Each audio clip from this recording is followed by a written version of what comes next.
Hello, everyone. I am Dr. Lahari again, and from the Department of Oral Medicine and Radiology.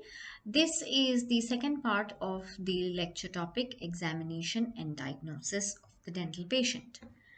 In the last or the previous part one of this topic, we have looked at how to note down the history of the patient and also how to perform extraoral examination.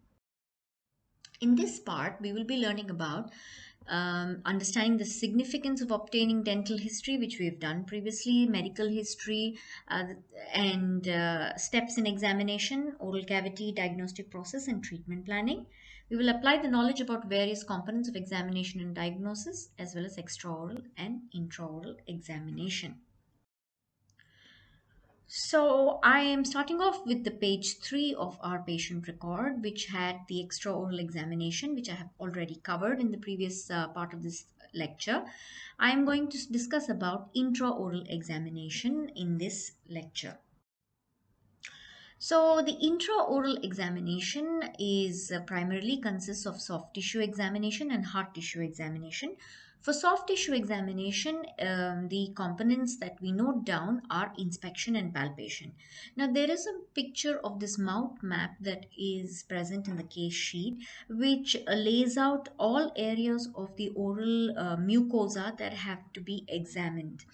The right and left are also demarcated, and you have clearly the tongue and the floor of the mouth in one of the image with the lower gingiva, vestibule, labial mucosa and lip, and on the other image you have the dorsum of the tongue, both of the buccal mucosae, soft palate, hard palate, upper vestibule and upper gingiva, as well as the lip and labial mucosa. So any soft tissue lesion or variation in the mucosa that is noted must be shaded in this area, and details of it must be noted down in inspection and palpation. This, for example, is your normal healthy mucosa.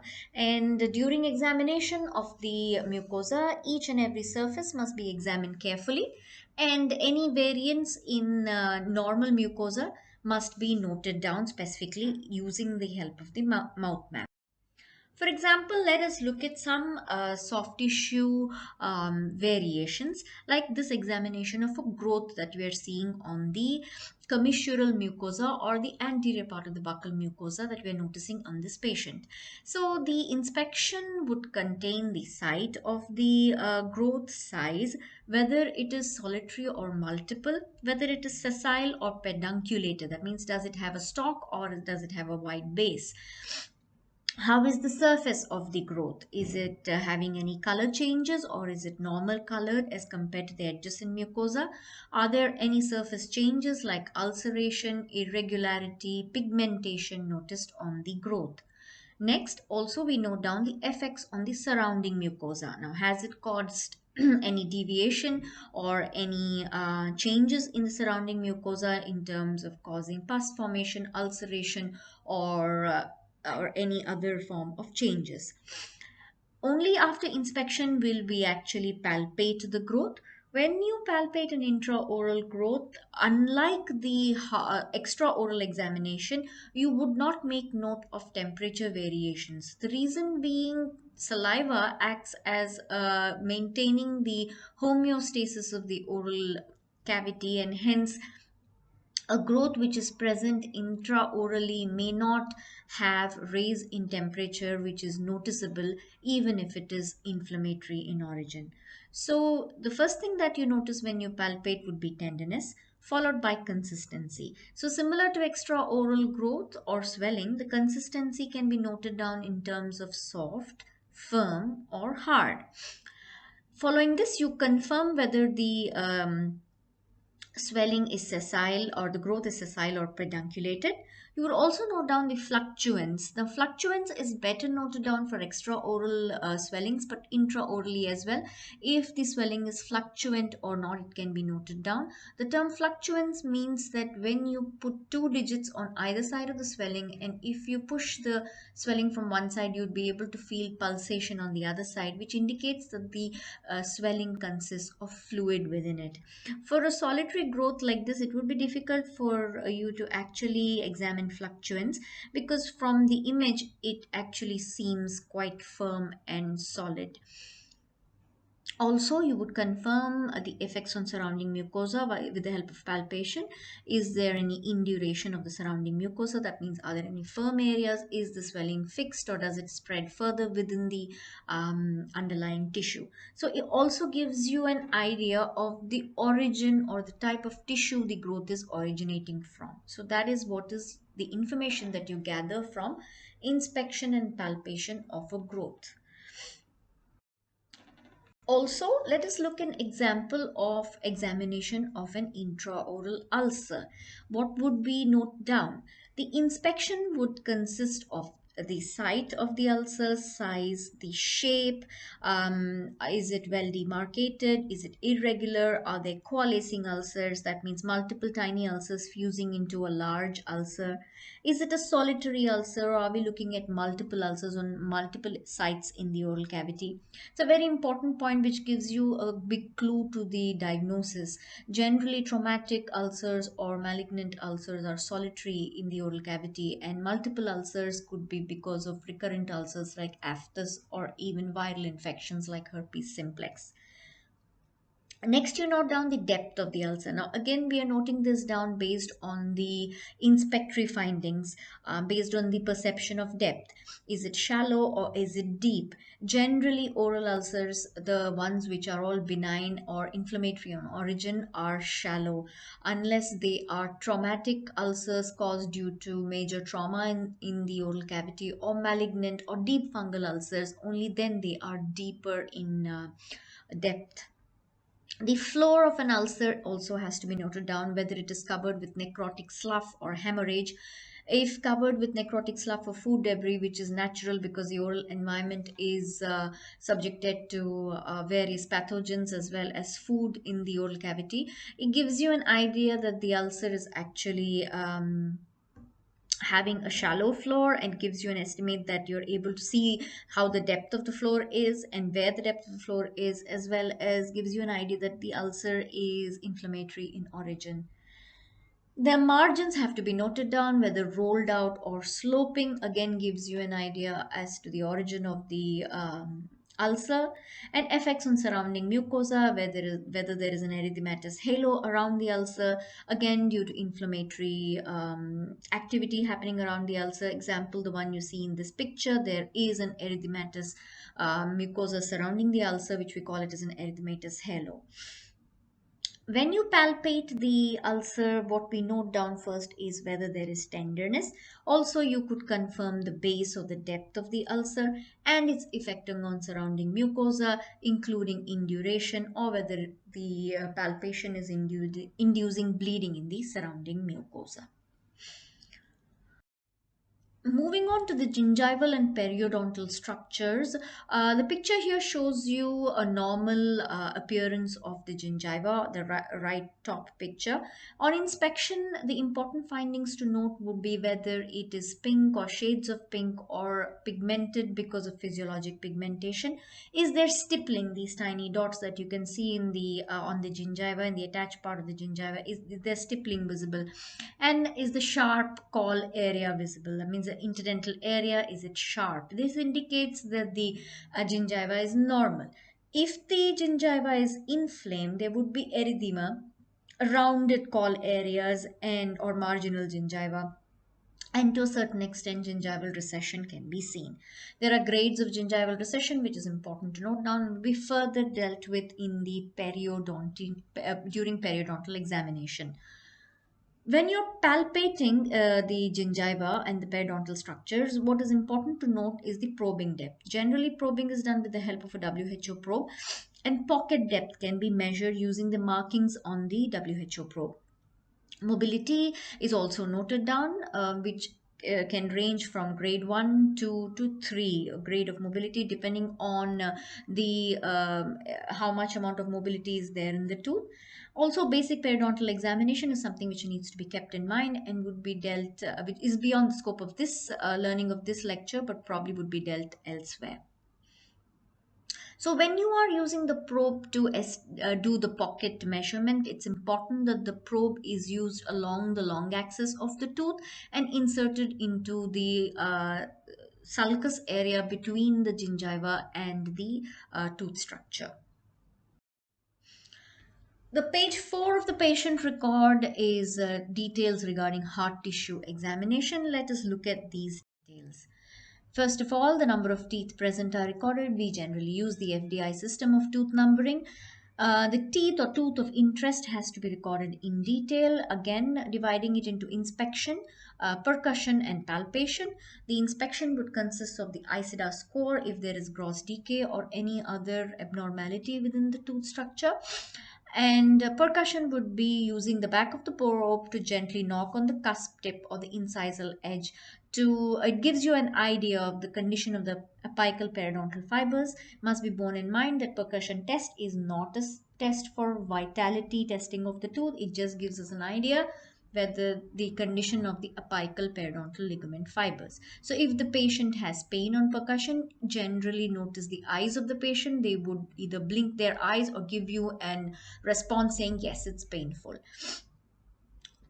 Generally, we recommend that you knock on the cusp tip or the incisal edge only twice or maybe thrice and not more than that. Otherwise, the patient might actually experience pain and may not be able to give you the right response. Another method of checking percussion would be to percuss a normal tooth first to make the person understand the difference between normal tooth percussion and the percussion of the tooth in question. Palpation consists of checking mobility and the surrounding structures to add to the information regarding the tooth of interest. The hard tissue examination also notes down mobility of teeth, non-carious lesions like atresion, abrasion, abfraction, and presence of hypoplasia of the enamel. Fractures, the Ailey's classification for the anterior teeth or Anderson's classification for fractures of all teeth is followed. Presence of root stumps, discolored teeth, and local factors like presence of plaque and calculus is noted down. Occlusion is noted down generally bilaterally. The occlusion is noted down whether class 1, 2, 3 or with any differences. And other important findings are also noted down. Should the patient be wearing a RPD or an FPD, then details of the condition of the denture can also be noted down in the other findings. That brings me to the patient record, page 5 and 6, which consists of details of the ICIDA scoring and Caries risk assessment. So, the ICDA stands for International Caries Detection and Assessment System. This is an important system and an easy one to follow and very precise and also treatment oriented because it lets you understand how the tooth in question would be treated. So this is a sample from taken derived from the ICIDA's .org, and generally almost all case sheets or patient records follow very similar scoring systems. Now, just to familiarize yourself with this, most of you must be already aware of the detection system.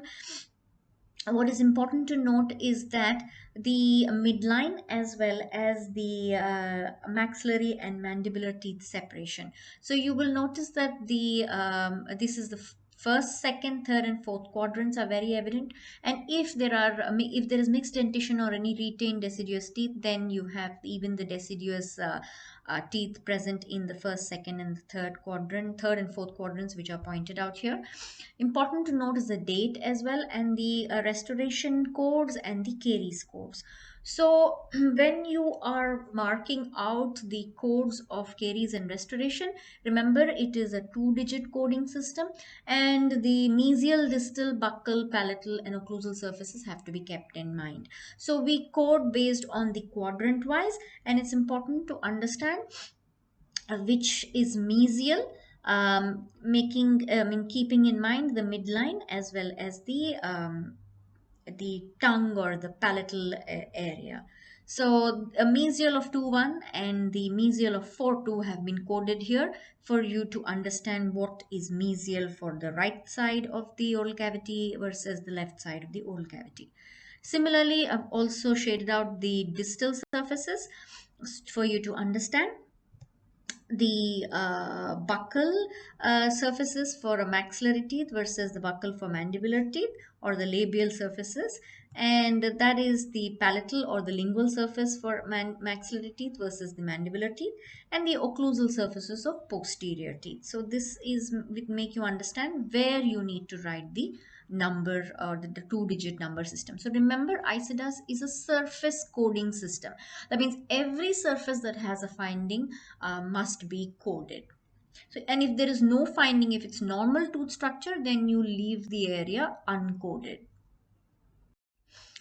This is the Caries risk assessment chart, which lets you understand whether the patient, based on the clinical examination, whether the patient is low risk, moderate risk, or high risk. Now, also, this has various columns depending on the contributing conditions like fluoride exposure, sugar intake, and regular dental care. That is what the patient is questioned about, and general health conditions which you have already assessed based on the history of the patient, whether the patient requires any special healthcare needs, is the patient currently undergoing chemo or radiation therapy, are there any eating disorders known, or is the patient on medication which is known to reduce salivary flow. Then, based on the clinical conditions that you have examined, whether the patient has had cavitated lesions, no cavitated, one or two or three or four lesions in the last 36 months, and teeth missing due to caries, debris calculus, unusual tooth morphology, interproximal restorations, exposed root surfaces, restorations with overhangs or open margins and open contacts, dental or orthodontic appliances, and severe dry mouth. So all of these clinical conditions have contributing factors to increase in caries risk assessment. And based on the presence or the absence, the risk is divided into low risk, moderate risk, or high risk. Obviously, the high risk conditions have to be carefully managed with fluoride treatment as a additional measure to make sure that the patient remains caries free after all the treatment is done. So, page 7 of the patient record almost brings us to the summary of what we have done so far. It consists of diagnosis, which is divided into provisional diagnosis and differential diagnosis and final diagnosis. Provisional diagnosis is written based on what you have observed in the clinical examination and history of the patient. For example, if there is a tooth which is decayed, you would write down the tooth number followed by the finding and the actual diagnosis of the condition. I've just given out an example here for you for 6 deep caries with symptomatic irreversible pulpitis. If there is a soft tissue finding, it would be traumatic ulcer on the left buccal mucosa, for example. That is how you list out the provisional diagnosis. And for a soft tissue lesion, if you have observed any and you would want to write a differential for that, then at least two differential diagnoses are listed out. For example, the differential diagnosis for a traumatic ulcer would be an aphthous ulcer and a herpetic ulcer. After the professional diagnosis, investigations have to be carried out. Now, these investigations can be in the form of radiographic investigations like intraoral periapical radiographs, panoramic radiograph, or CBCT, depending on the case that we have seen. Intraoral periapical radiographs in a dental setting have a lot of importance, and then based on your provisional diagnosis and findings seen in the investigations, it would change your final diagnosis based on what you are seeing. For example, if your tooth were to have irreversible pulpitis as your provisional diagnosis, and you notice that on radiograph you have seen a periapical pathology, then your final diagnosis changes based on what is seen on the radiograph. For panoramic and CBCT, generally form is available, a request form, where the area for to be imaged and the type of imaging is indicated, so that there is convenience, as well as there are reduces the chance of error. So this is just a sample of the form that we use to indicate to the radiographer which area has to be imaged. Now, similar to radiographic investigations are lab investigations. Lab investigations would consist of, for a dental setting, would be routine hematology, for example, complete blood picture, diabetes profile, renal profile, or anemia profile. This is just a sample of one of the lab investigations that we use, and it is very convenient. You just tick out what are the tests that you want the patient to undergo, and so that the lab understands, and whether it's a hematology test, a microbiology test, or a histopathology test. So similar form can be used for biopsy samples as well, and it is important to indicate which test the sample should be subjected to. For example, is it H&E, PAP, PAS, immunohistochemistry, immunofluorescence, just to name a few. So, after investigation is done, you're in a better position to arrive at a final diagnosis. Generally, it can be done immediately. Final diagnosis can be written down. For example, if the investigations are can be done performed immediately, like a radiograph. But in certain conditions, the final diagnosis might require time because you're waiting for the lab report or any other form of investigation report to arrive. So it's important to take into consideration all findings from history examination and the investigation to arrive at the final diagnosis. For example, this tooth is diagnosed as irreversible pulpitis in the provisional diagnosis, but based on radiographic findings, we would change the final diagnosis to a chronic periapital abscess. Keeping all of this in mind, before you note the treatment plan down, it is important to take into consideration the patient expectations. Now, patients can have various demands or requests based on their personal experience or their preference or choice of treatment. Even though you have listed out that scaling should be performed and restoration should be done thereafter, the patient might want you to perform a certain procedure earlier than the other, or want a change in the treatment based on their conveniences or their likes and dislikes. So, in dental settings, patient expectations have to be kept in mind. This gives us helps us maintain a good relationship with the patient, as well as is important for patient compliance and overall patient satisfaction. So that brings me to the last part of the case record or the patient record, which consists of the treatment. Now, the emergency phase um, of the treatment planning, it generally consists of cases of access opening or incision and drainage, and management of trauma in a dental setting. The control phase is the one where majority of the treatments are carried on. It could start off with medication for the patient, for example, a prescription.